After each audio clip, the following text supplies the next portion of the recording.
মুসলমান, আল্লাহর কাছে প্রশ্ন, আল্লাহ আপনি মানুষদেরকে কেন বানাইছেন?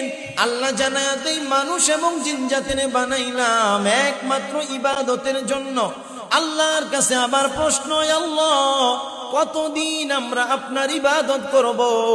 আল্লাহ জানায়া দেয়, ওয়াবুদ রাব্বাকা হাত্তা ইয়াতিয়াকাল ইয়াকিন। তোমাদের মরণের আগ পর্যন্ত তোমরা তোমাদের রবের ইবাদত করো। আল্লাহর কাছে প্রশ্ন, আল্লাহ তাহলে কি আমাদের মরণ হবে? আল্লাহ জানায়া দেয়, কুল্লু নাফসিন যায়িকাতুল মাউত। প্রত্যেকটা প্রাণীকে মৃত্যুর স্বাদ আস্বাদন করা লাগবে। আল্লাহর কাছে প্রশ্ন, আল্লাহ আমরা যদি বাংলার জমিন থেকে পলায়ন করে যদি আমরা বহু দূরে কোথাও চলে যাই, সেখানে গেলেও কি আমাদের মরণ হবে নাকি? মৃত্যু থেকে পালিয়ে যাওয়ার মাধ্যমে মরণ থেকে আমরা বেঁচে যেতে পারবো নাকি? আল্লাহ জানায়া দেয়, কুল্লাই ইয়ানফাকুমুল ফিরার ইন ফারারতুম মিনাল মাউত আউল কতল।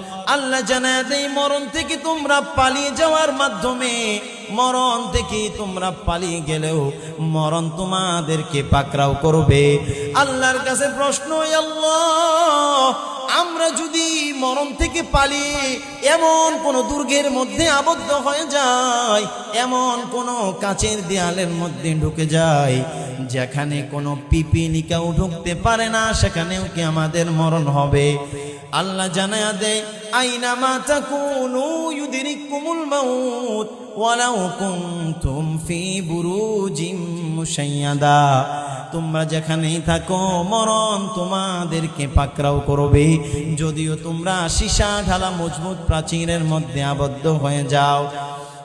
মুসলমান ভাইয়েরা আমার, ভালো করে খেয়াল করবেন, কোরআনের অসংখ্য আয়াতের মাধ্যমে এটাই প্রমাণিত হয়, মরণ থেকে যতই পালাই মরণ থেকে বাঁচার কোনো পথ নাই। কি বলেন ঠিক কিনা? কোরআনের অসংখ্য আয়াতের মাধ্যমে এটাই প্রমাণিত হয় যে কোনো বান্দা যদি মরণ থেকে পালানোর ইচ্ছা করে, কোনো বান্দা যদি মৃত্যু থেকে পালায়া যায়, এক কদম আগেও যেতে পারবে না, এক কদম পিছেও যেতে পারবে না। আল্লাহ বলেন, লিকুল্লি উম্মাতিন আজাল ফাইদা জাআ আজালুহুম লা ইস্তাখিরুনা সাআতাও ওয়া লা ইস্তাকদিমুন। যখন কারো মৃত্যু উপস্থিত হয়ে যায়, কারো যখন মৃত্যুর সময় হয়ে যায়, তখন এক মিনিট আগেও যেতে পারবে না, এক কদম পিছনেও যেতে পারবে না। ঠিক সময়ে মরণ তাকে পাকড়াও করবে। কথা বলেন ঠিক কিনা?